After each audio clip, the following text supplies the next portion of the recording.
No, no, no, no. I'm not updating Chrome, not after I found it again. Hello, welcome to a review episode. It's been 4 months as of the recording of this. Who knows how long until the release, because I gotta rewatch it and figure out what I'm linking. Here's your wallpaper, which is available in the wallpaper horde. If you're on this channel, hello, welcome to the second channel. The Roselio sync video that talks about how you could sync things and I synced wallpapers. That's the only way I give wallpapers out now. Because YouTube will cite this and be like, oh, that's pornography. She's got a back. She's winking pornography. So yeah, all wallpapers on all channels will now be converted to just use the Roselio sync horde. We'll see if I can get that. I want to get that up to like 250 people. It's at 150 people right now. So yeah, so there's your wallpaper. You can download that there, I think. We left off, we did the Mackies, which is why that's highlighted. Oh God, no. No, no, no, no, no, no, no, no. We're gonna do a double wide and get a little closer. I'm using the Hero 9 with the max view lens, but in linear, so I don't know how it's coming out. It should be all right. Kef LS50s is where we are continuing from. Kef LS50s to this day are still like, in my mind, top tier desktop. Like I'm using the iLoud MTMs because I bought these. They were $700 for the pair. Now they're $800 for the pair. But if I was going passive, those were passive speakers. It could only be the LS50s or the JBL Studio 530s. RB42s, like that. And those RB42s like 170 bucks, but it was like 1,000. And they had that amazingly weird soft port, like it was designed for you to have sex with it. It was very strange. And those have been like almost phased out. Now they're the LS52s. Then there's the self-powered ones, which went from 1,000 to 2,500. Then there's the Metas, which I think are the newest ones, but they all share the same just coaxial design and big box, and I'm sure they're all fan-fucking-tastic. Kef has only made one stinker, it's the blades. The blades never sound good to me. I think it might be because the room they're in is bad, but it's just like the blades, I don't like the look of them. I don't like the fact that they're the same size driver for like an entire room. Yes, LS50s, yes. Patreon yard sale, 6xx's. So this is a headphone that's probably still profitable, still very popular today. I mean, because it's if you follow the lore of the Sennheiser, I'm God King 600s. I love 600s. There was the 600s and the 650s. The 650s were a little bit less neutral, which should have been my bag, baby, but they weren't. And I'm like, all right, well, I like the 600s, not the 650s. Then the 6XX came out, which are based on the 650s, and they basically sounded almost identical to the 650s. So I was like, all right, well, there you go. And you can get this for way cheaper. And if you had a tube, you could run it with a tube amp, and it had the same sort of things. They never made an HD600 drop edition, and they didn't change the tuning much, because as much as I like Drop's tuning department, they really couldn't do much. You can't do much with Sennheiser. I was amazed at how well the 8XX came out. So the 6XX, you don't even have to know about that. You're probably still considering buying them. What you're not considering buying is the Monoprice M565, which was that wooden bastard, which I wrote here, the future of modding, comma, what did I write? Future of modding because they need it. Yeah, no, these headphones were, oh God, they were planar and they were relatively cheap, but everything needed, like the headband was a shitty headband and they were like very violent and you had to swap pads and then adjust things. And it was like, there's potential there, but it wasn't realized. It wasn't like Argons, where the T60s were actually still a decent headphone, and then you improve them to the point where they're god tier and stay on Zeos's illustrious desk. Those things would need lots of love. So we're just not even gonna just walk past those. Sound demos, sound demo, sound demo, sound demo, sound demo, sound demo, sound. How did I release these sound? What is this order that's so weird? I forgot those existed. The Monoprice Cinema 5, it's a speaker, ... yep, and that was all I said. That's why I forgot those existed, because those were Monoprice's AMT 5 1/4. It looks like 5 1/4. There's a pot down there with hot sauce in it. I just did. Usually I turn that table sideways so you had a fascia. For some reason I left it that orientation for that thumbnail, and now you can just see there's a fucking kitchen pot with hot sauce in it. It's fine. It's fine. It's fine. Those were a speaker.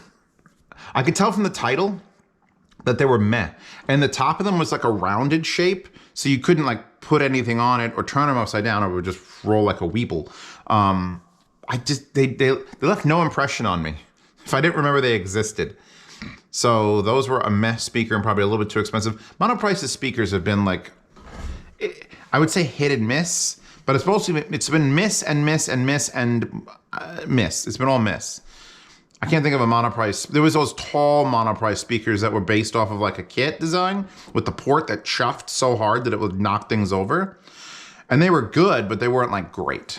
They were like notable, and I kept them for a while, but I sold them, and eventually I was just like, I don't want these anymore. I actually have a New York audio show from 2017. That's me in the thumbnail, actually, in a mirror. There's one specific section where I turn around, there's a fucking mirror on the wall. So you guys can figure out where that is in that video and see a full body shot of Zeos from 2017. Christmas yard sale. The One More MK802, acceptable Bluetooth. Yeah, One More makes very good IEMs. And they make those Trident headphones, which are amazing, except for the comfort and the fact that you can't plug in custom wires. But when they made a Bluetooth headphone, it was the MK802, and it was acceptable. It was very pretty, like very pretty, but it didn't fold. And it didn't sound like all that great. We're talking about 4 years ago. It's amazing that 4 years ago in like most hobbies is like, yeah, nothing much has changed. We still use cars. For like people who are interested in cars, we look at cars, and maybe there's like better LEDs or HID units. But like audio, this shit is all ancient. 4 years ago, Bluetooth headphones is ancient tech. Don't even consider it. Baby tubes. Oh my God, there's a Little Bear. There's the Little Bear portable tube and the SMSL T2. The T2 was adorable and sort of like a gimmick. And the Little Bear was the first actual, I have the balanced version of that still in this house to this day because it's great. But yeah, the Little Bear was the first portable tube that I actually took out because I wanted to hear things on it. And it would ring when you touched it, but it was only like $120 or $100, under 100. No, it might have been under 100. Like it was in a nice little aluminum case, but it felt like a cheap, nice aluminum case, and it kind of rocked. I'm not keeping time on this. It's 10:10. We'll end this at 10:25. Keyboards and mice. The Roccat and Aukey. I did Roccat, Aukey, keyboard, mice, and accessories. That's the mouse I still to this day use on my review desk. I don't know why I have a bright white Roccat mouse as my review desk mouse, but it's a great mouse. I love the way it looks, and I love the fact that there's double buttons on either side, because and then there's rocker buttons on the edges, which is page up and page down, and then it's Alt Tab and Backspace. I always have a Backspace on there because Backspace will go back in a browser, and if you highlight text, you can click that and just erase it. I use it all the time. And the other side is next track, last track. So that's a perfect mouse for my review desk. As far as the other keyboards and stuff, I don't know. The Aukey, you're not Aukey. The Aukey was one that I think I kept around for a while. That might be the Zeos one. That might be the one that's on my desk as well. The Aukey keyboard, huh? The Spadgers. I remember the Spadgers, the HM5 open backs. So yeah, if we go back to this channel or this series of videos, the Brainwavz HM5s were the first headphone I actually got that wasn't the mic. Like I had a 9-year stretch with my 280 Pros. And then I got the HM5s and realized headphones can be better than that. I didn't even think it was possible. I spent $80 whole on those Sennheisers. I ran them for fucking 9 years. And then the HM5s came out, and the HM5s started this whole shit hobby with Brainwavz. The Brainwavz did it, and then it was an NVX, and then years later, because I started this channel 8 or 9 years ago, and then so 4 years ago, 5 years later, an open back version of them came out called the Spadgers, and they weren't very good. I remember them just not being anything to write home about, and it was kind of like sad. I think, let me see, oh my God, look how much hand waving is going on in that. Oh, here's an interesting little fucking tidbit from the past. The Modhouse Cube speaker. So Modhouse, Argon Modhouse. Modhouse is the guy that makes this, Ryan, he makes these. And these are like some of the best headphones. By the way, secret headphone on the way. Secret new headphone on the way. Shh. that burnt into the browser? Hold on a second. All right. There's like a very light text. Z reviews, 256,000 subs there. Again, the wallpaper available in the thing. I didn't even, the show wasn't even good, but I tolerated it because she was fucking cute and the mom was adorable. And she was cute too. It was just waiting for them to les out. It never happened. Very, very sad in my anime career. Like no one ever just leses out. So Mod House cubes were something he put together to try to like make some money because he was making mods of headphones, but he doesn't charge enough. He never got greedy. And that's bad because if you get greedy, sometimes you make more money and then you get help by lowering prices of other things and doing other things. So he's like, I need to make more money. So he made these cubes out of a laser cut thing. He would just laser cut wood, fold it up, glue it, stick a driver in there, and that was it. There was no crossover. You just wired it to the terminals in the back. And they were kind of decent.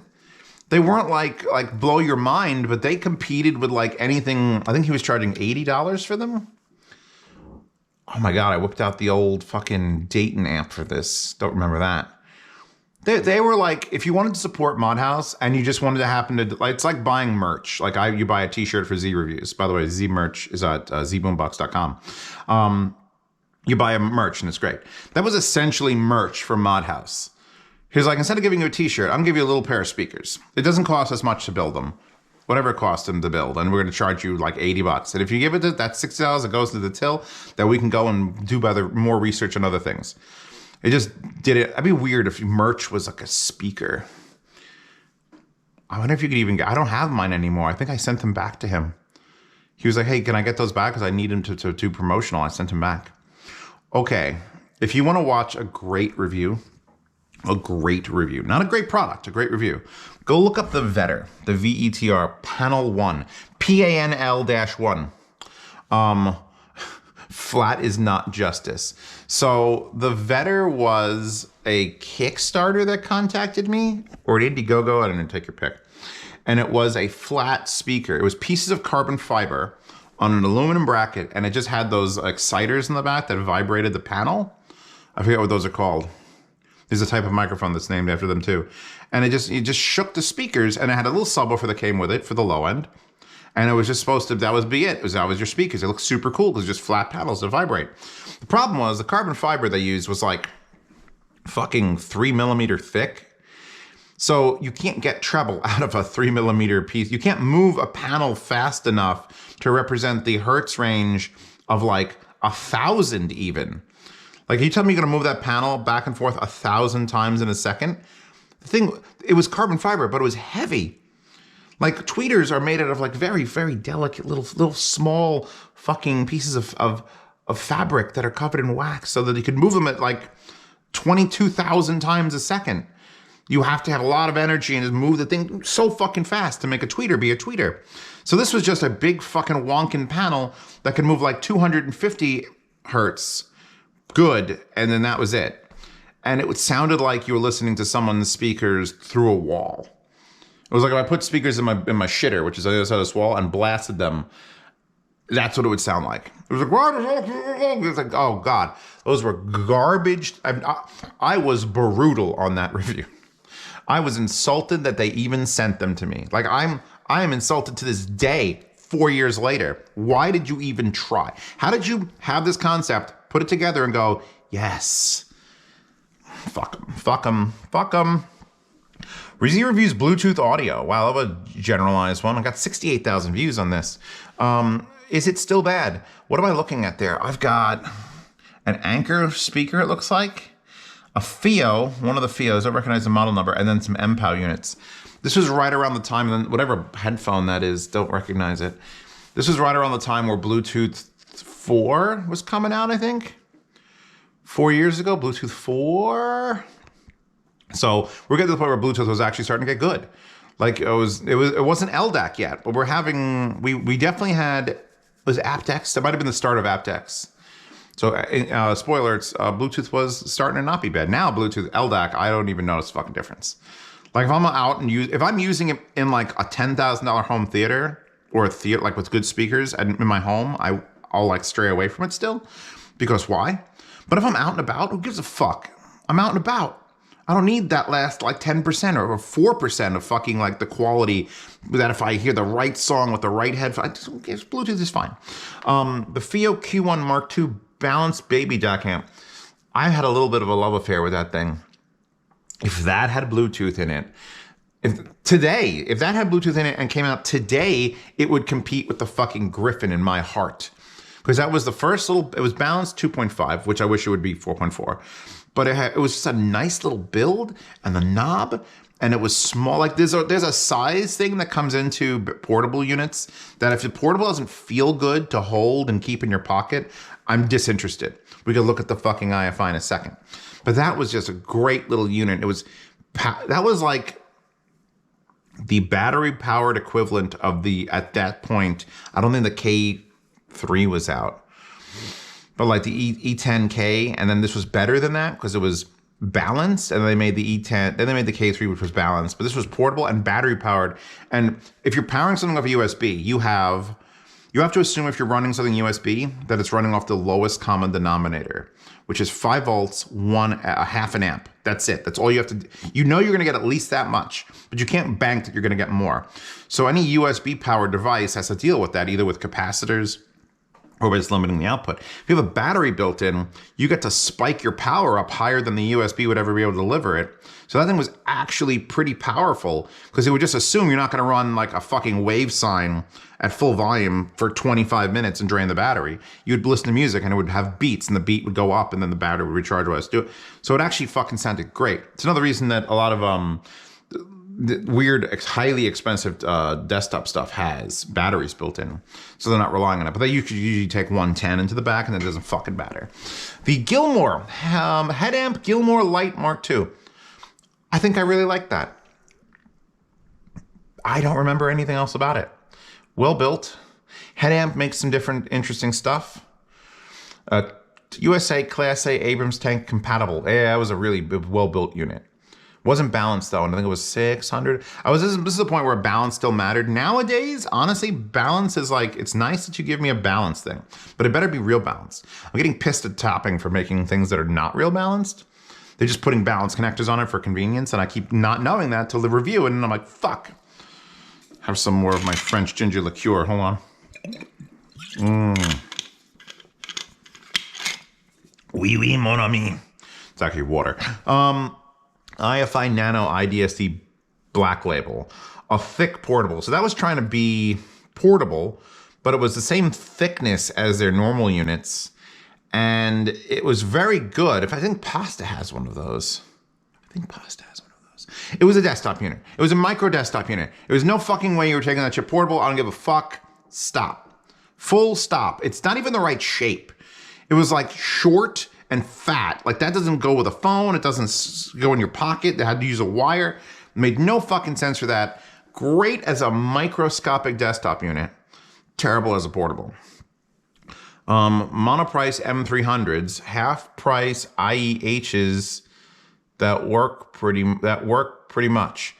IEH, in-ear headphone. Okay, because that's what I was saying when I did the eye signs. The Odyssey eye signs were in-ear headphones. I miss, where the fuck are my eye signs? Probably in the basement. Those things with the EQ are fucking glorious. And these were half price. And they were okay.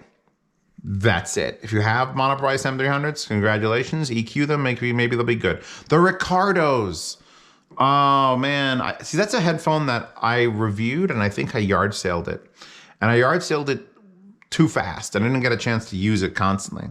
Because I loved the AKA gaming in the actual name of it was not the Ricardos. If you're looking for these, the Audio Technica ATH-WS1100IS, which is a stupid name.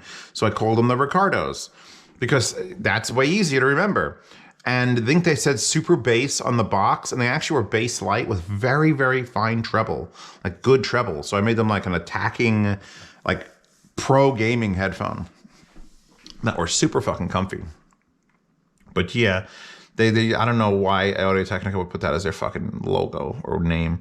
The Mackie Big Knob, still in my basement. I like to pull it out occasionally because I like Mackie's like hardware. Their speakers, their green LEDs, the way it's built, the amps, especially that fucking thing, the big knob. That thing, I should re-review. I should fully re-review it, because if you don't know what the Mackie Big Knob is, you basically, if I put it on this desk here, it would give me 2 headphone outputs. It would run these speakers. It would run the subs. It would take the mics in. It could replace my Motu M2, which honestly I might do, because I love my Motu M2. We're not up to the review of that yet. That's years away. But this is a new one. And because the old one, after a couple days, the microphones would sound like robots were fucking. And now this new one, if I don't turn it on and off every couple days, it sounds like the speakers are robots fucking, but not the microphone. So it's like, what the fuck? It could be because I'm on a very long, like that USB hub is 24 feet cable length down to the computer in the basement. So that could be fucking with it, because interfaces are real particular about USB, and I can't do anything about it. Computer's not up here. So hopefully, unless I got a fiber optic USB, that's the way it's going to be, and I'm going to have to just keep resetting it. Just got to pick which one I want. The one where it bothers my speakers, the one where it bothers mics and other people. So the Schiit Freya, a tube pre that warms your heart. The Freya was very good. Double checking the time. Oh, I'm 2 minutes away from being done. All right, we'll finish this page because we got some swans. We're going to get to the swans, then we're going to yard sale, and then we'll stop. The Schiit Freya was just a preamp. Just a tube pre. There was no headphone out, I don't think. What the hell was that? So it was very unique unit, because it was designed just to take a bunch of inputs, and then you could switch between them, and you had multiple outputs having to do with the tubes. One would use 2 tubes, I think, then you use none tubes. Was it no tubes? Tubes, and then 2 tubes? I forget what it was. But it did add like if you want to add tube sound, like these are very, very accurate, room-corrected monitors. And if I want to listen to them for music, it's great. But if I want to dirty them up with tubes, it's not an easy task unless you have a tube preamp. And that was a good one. It wasn't even that expensive. It was like $700, which in the world of having a really nice preamp is not that expensive. God, I used that thing for a while. I used it in my home theater back in the old apartment. It would actually it redid my front channels, and I was like, wow, this is great. I miss the Freya. I want something like that. That's a full tube, but from X2O for like $300. That's not that shape, not that fucking long box. I put it here, and I would honestly run the VMV D1SE through it, and then I could bounce like either straight signal up. What would be awesome is if it could bypass. So give the DAC signal, because it's a signal messer. It just messes up the signal. So run the DAC direct through to the unit, no tubiness, and then you go boom, no tube penis, and then run it through and fucking tubify it, and then push it out. That'd be cool. This was me trying to do a small thing. I mean, it got good views. That got 100,000 views, which is actually a lot. I did not realize that was that much. And then here's the Vidar, which is another shit product. That was their big amplifier. That was good for 200 watts per channel in monoblock, which is 100 watts per channel if you went stereo, and 200 watts per channel monoblock. And I had to come to the realization that my crown amplifiers, which are like class D and have DSPs built in, so they're fucking with the sound, were more powerful, and I couldn't really tell a difference in sound. I only had one though. I really wanted to run it monoblock, 2 of them, because I didn't have enough power to run my living room with the single. It was a nice amp. They have a new one now. There's a new shit amp. I forget what it's called, but it was, I mean, putting Star Wars in the title was trying to see if people were like, Star Wars, and it didn't do anything. Well, we have 86,000 views. What if my modern videos will get this many views when I lit 153? Yeah, because YouTube's algorithm just fucking hates me. It hates me because I curse. And, I think the fact that I had 200 plus videos get disappeared from the channel because of sound demos might be affecting my status. And I'm not sure if deleting those videos from my channel will clear it. Like, it's very strange. YouTube, there's no one to ask about YouTube problems, because YouTube won't tell you what helps and hurts your channel. That would be against the rules. This is a big one. I'll end on this one. Swan M200 Mark IIs versus Edifier S2000 Pros. A great fight. 2 very similar looking speakers. I'm going to scroll down, even though we're going to see the next ones. Oh yeah, we'll start on Sherwood Vegas. The S3000 Pro Edifiers were fantastic. They were like $800. The S2000 Pro Edifiers, which I believe Edifier sent, now that I'm thinking about it. Edifier hasn't sent me anything in a while. S2000 Pro Edifiers were very clean, very nice, very pretty. But those are Swans, all right?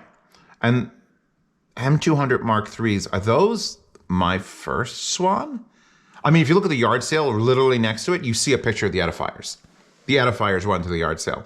And I think those Swans are on my shelf downstairs. I think those are the Swans. My first foray into, oh my God, speakers can do this. To the point where I am such a big Swan fanboy that wait, we're taking a run. Oh God, I was like, did I leave the battery pack on the desk? I'm about to destroy this whole thing. That now I have the Swan M5As in this room, which are not small. That's an 8-inch. So I'm trying to use these, and I can tell you right off the bat, these don't have the magic the Swan M200 Mark IIIs did. The ones that we're looking at in there. These showed up, and I'm like, come on, guys. It might be the room. I'm going to try to blame the room, because I know the Klipsch Fortes were like the ultimate speaker in that room, and I'm coming off of the ultimate speaker in that room to something else, anything else. I haven't put a new speaker in that room in forever, because the Fortes are so fucking good.